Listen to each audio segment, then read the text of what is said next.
Welcome to the Unitarian Universalist Church in Eugene.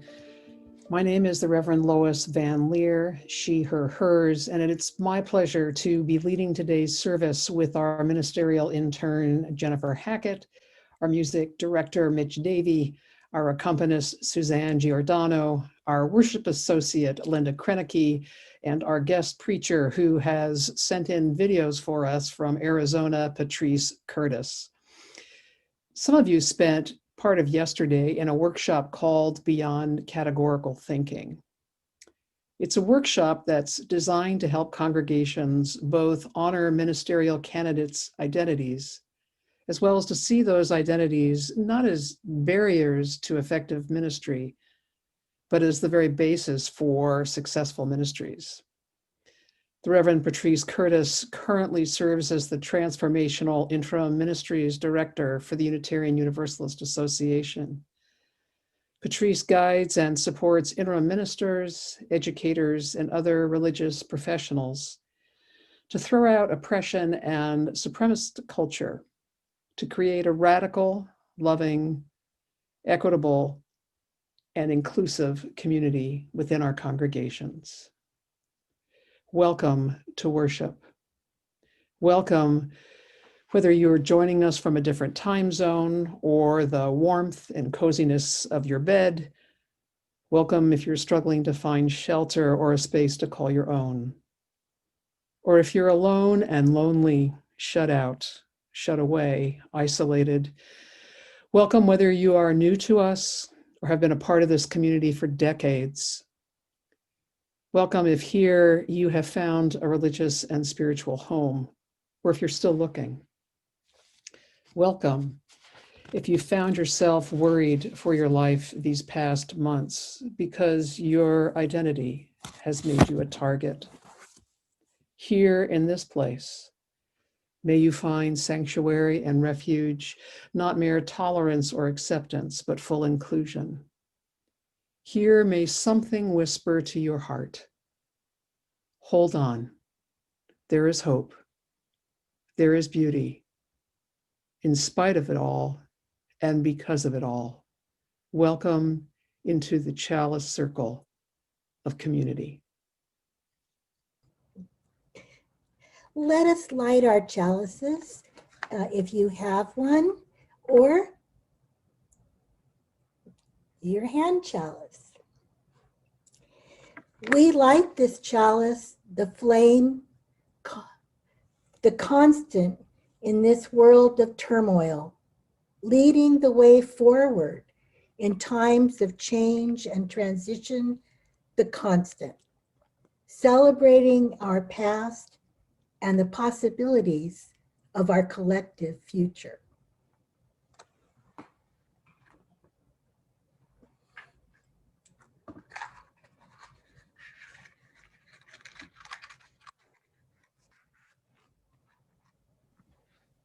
Would you join us in singing Rise Up, O Flame? The words are on the screen.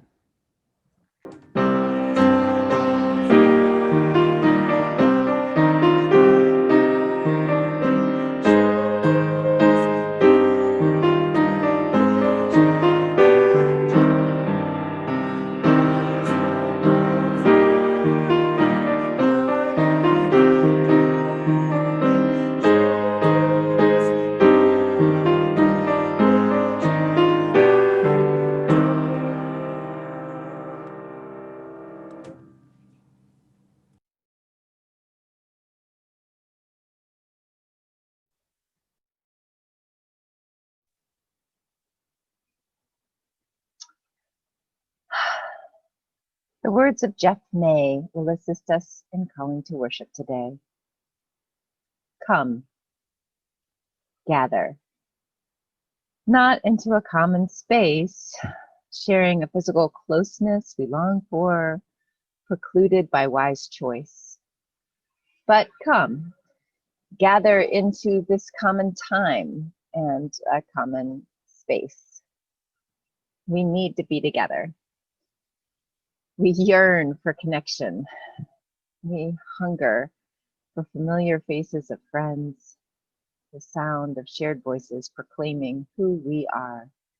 where we are going, that which resonates with our hopes, our dreams, our values. Come, gather.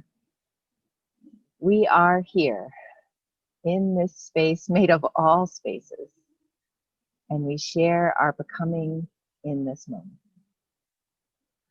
Our reading today is from the Reverend Dr. Howard Thurman. Look well to the growing edge. All around us, worlds are dying, and new worlds are being born. All around us, life is dying, and life is being born. The fruit ripens on the tree. The roots are silently at work in the darkness of the earth against the time when there shall be new leaves, fresh blossoms, green fruit. Such is the growing edge, the upward reach of life.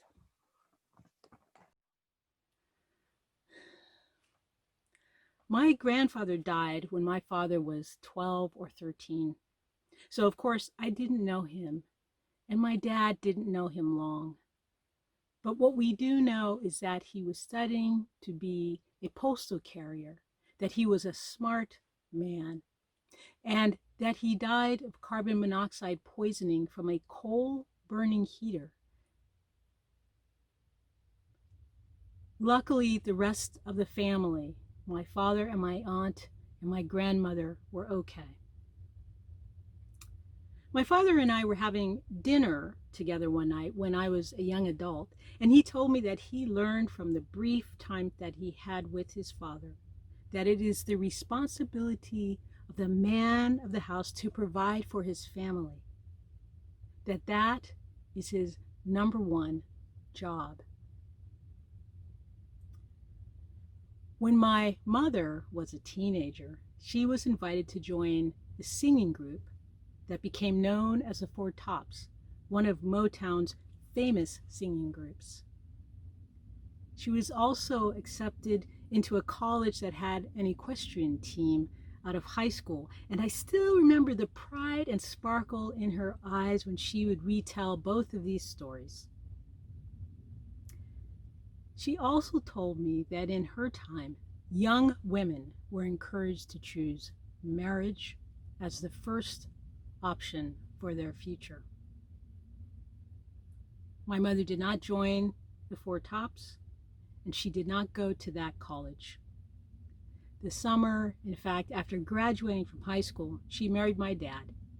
They moved to the Pacific Northwest and started a family, for which I am grateful. When I was around 4 years old, my mom started taking classes at Seattle University. Then my father got a new job in Silicon Valley, leaving Boeing as a computer programmer. And my mom started taking classes, college courses again when we were there, but lost her credits from Seattle University. Some 3 or so times this happened as we moved, as my father's career blossomed. Through this, my mother supported my dad and stayed at home raising us, wrote a few articles for women's magazines, and created art. Then when I was in high school, my mom started college again and told my dad she wasn't moving until she got her degree. And we didn't move again. And my mother got her degree and had a career which she had always wanted. My father was fine with this, and in fact, with the support of my mom, he decided to start his own business, had tremendous success, and credits that success to the support of my mom. Perhaps you hear yourself in the changes my father and mother experienced. American culture has flowed from women not working to acknowledging that stay-at-home moms do in fact work, and pretty darn hard, to women working outside of the home, to women becoming the primary breadwinner for some of their families, to acceptance of single parent mothers and dads, 2 dad and 2 mom families, co-parenting, and dads being able to easily find a diaper bag that they consider manly, and lots of other changes around families have happened. This change is not easy. Change is not easy.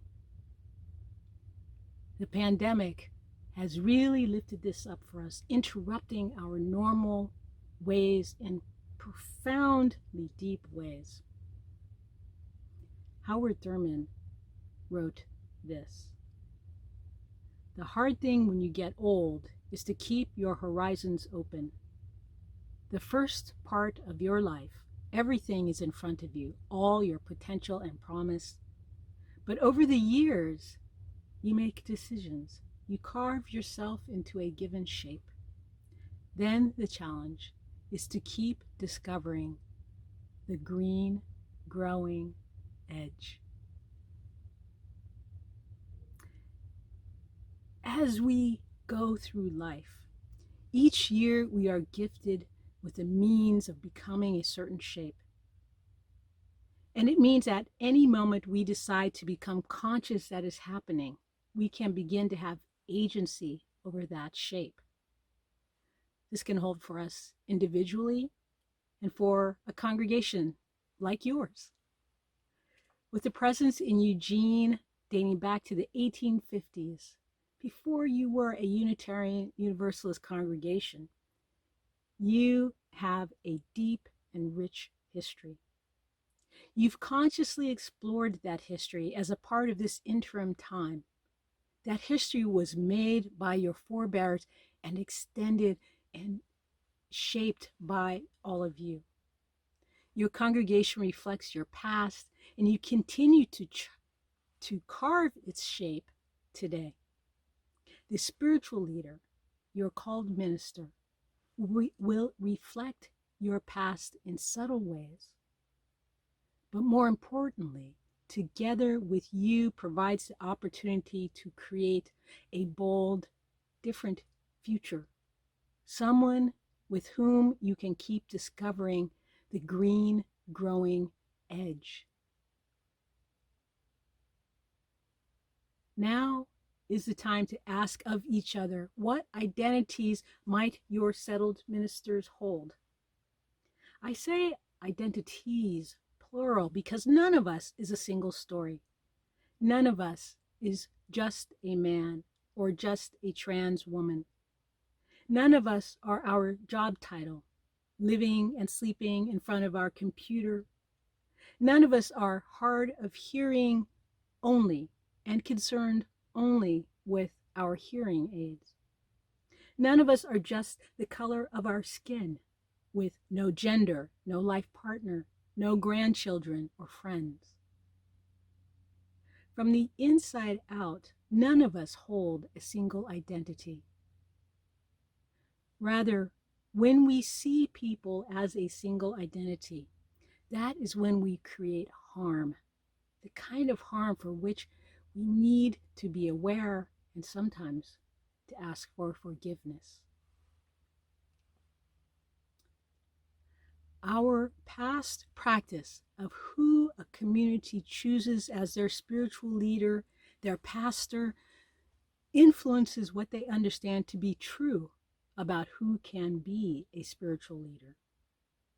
It is so important to realize that we become carved in a certain way based on our life's experiences, that we become used to what we know, and that limits our ability to see the wide horizons of possibilities.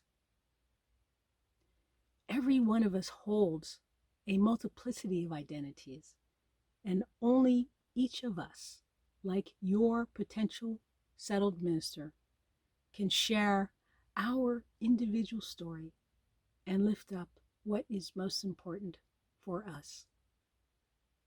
We cannot know what the primary story is for a person until we listen for them to tell us what that story is. The choice you make now is critical and crucial, as you may feel and think it is. You will draw in people and cradle their hearts and their minds and make them feel welcomed because you have called a minister with them in mind, as well as yourself.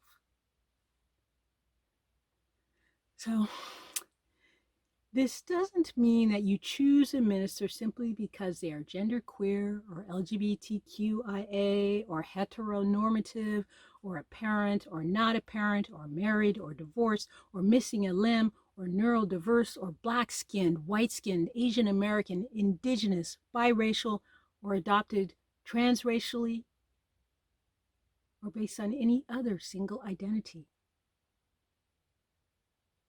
But you should choose a minister based on your heart, through your emotions of doubt, uncertainty, a white supremacist culture that resides in all of us as a broken part of our culture. You must move through these things, these feelings, these uncertainties to live out what our faith asks and demands of us in our first principle.